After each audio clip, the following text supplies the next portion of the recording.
आलीशान घर है आपके पास, बहुत सारे लोग आपके लिए काम कर रहे हैं।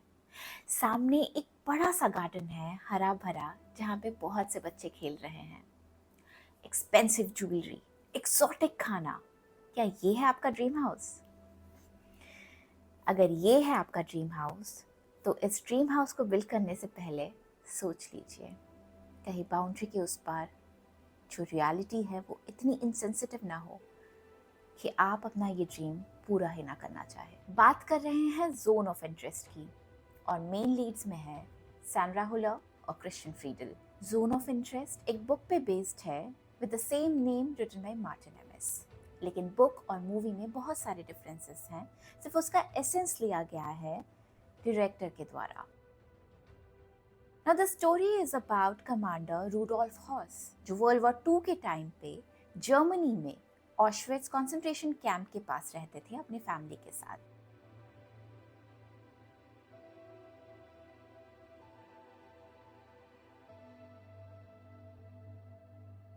अब कंसंट्रेशन कैंप को उनके घर से अलग करने वाली बीच में बस एक दीवार थी और कुछ भी नहीं। इस कहानी के जरिए डायरेक्टर जोनाथन हमें दिखाना चाहते हैं कि पर्सपेक्टिव ऑफ द परपेट्रेटर क्या था। बहुत सारी ऐसी फिल्में बनी है वर्ल्ड वॉर 2 पे जो कि विक्टिम पे जो हॉरिफिक क्राइम्स हैं उसे दर्शाता है, लेकिन शायद ये पहली या बहुत कम फिल्मों में से एक फिल्म है जो केवल हमें ये दिखाता है कि परपेट्रेटर का पॉइंट ऑफ व्यू क्या था। In an interview, Jonathan says, I did not want to make a film where we felt a safe distance from these events. Perpetrator's perspective is taken from the book. Static camera है और wide angle shots हैं, जिसके द्वारा हमें रोजमर्रा की जिंदगी का अनुभव कराने की कोशिश की गई है। In fact, the editing tries to slow down the process. कुछ भी स्पीड अप करने की कोशिश नहीं की गई है, क्योंकि जिंदगी के स्पीड के साथ उस फिल्म की स्पीड को मिलाने की कोशिश की गई है। एक कांस्टेंट हम ऑफ डेथ एंड वायलेंस है। इनफैक्ट देयर आर सीन्स जहाँ पे आपको गार्डन में बच्चे खेलते हुए नजर आएंगे, लेकिन पीछे जो आवाज़ें आ रही हैं वो चीखने की हैं, गन शॉट्स की हैं। In fact there is this visual scene जहाँ पे सिर्फ आपको ट्रेन का धुआं नजर आता है, विच सिग्निफाइज कि विक्टिम्स को ट्रेन के थ्रू कंसंट्रेशन कैंप में लाया जा रहा है और जिनकी डेस्टिनी हमें पता है क्या होने वाली है। जॉनी बर्न, जो इस फिल्म के साउंड डिज़ाइनर हैं, उन्होंने इस फिल्म को एक रॉ डॉक्यूमेंट्री फील देने की कोशिश की गई है। जो चीखने की आवाज़ें हैं, गन शॉट्स हैं, वो रियल वर्ल्ड से रिकॉर्ड करके यूज़ की गई हैं। इसके अलावा इंटेंसिव रिसर्च किया गया है कि उस समय कैसी आवाज़ें आती होंगी। फॉर एग्जाम्पल, अगर किसी डॉक्यूमेंट में इलेक्ट्रिक फेंस की आवाज़ का डिस्क्रिप्शन है तो उस आवाज़ को रिक्रिएट करने की कोशिश की गई है।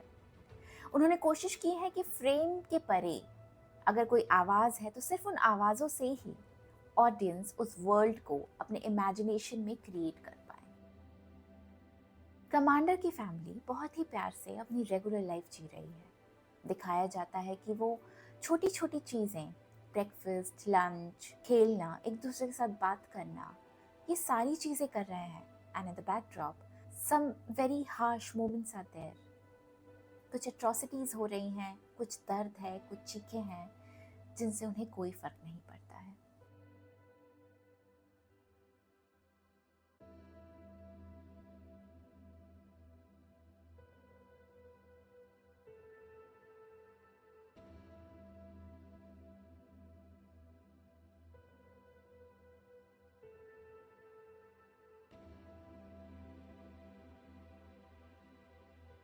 In this particular scene, the woman is trying a fur coat, जो इससे पहले किसी हैप्पी और कंफर्टेबली लिविंग इंसान का होगा, और फिर एक दिन ये कोट उससे छीन लिया गया। जब सैंड्रा ये कोट ट्राई कर रही होती है तो उसे पॉकेट में एक लिपस्टिक भी मिलती है, जो ना जाने इसके असली ओनर ने आखिरी बार कब इस्तेमाल किया होगा। और इससे पहले कि हम ये सोचें कि there are absolutely no similarities between them and us, हम तो एम्पैथेटिक लोग हैं और ये कुछ मॉन्स्टर्स थे। I have to throw the truth bomb. There are in fact similarities between them and us now. Just as this family normalizes suffering, हम भी तो वही कर रहे हैं ना।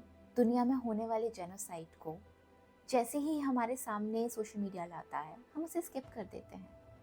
हमारी रोज़मर्रा की ज़िंदगी में चलने वाली चीज़ों पे हम ध्यान ज़्यादा देने लगते हैं, और बैकड्रॉप पे जो सफरिंग है, जो वायलेंस है, जो हो रहा है, उस पे हम ध्यान नहीं देते हैं। फिल्म हमें सोचने पे मजबूर करती है कि हम वायलेंस को नॉर्मलाइज कैसे कर सकते हैं।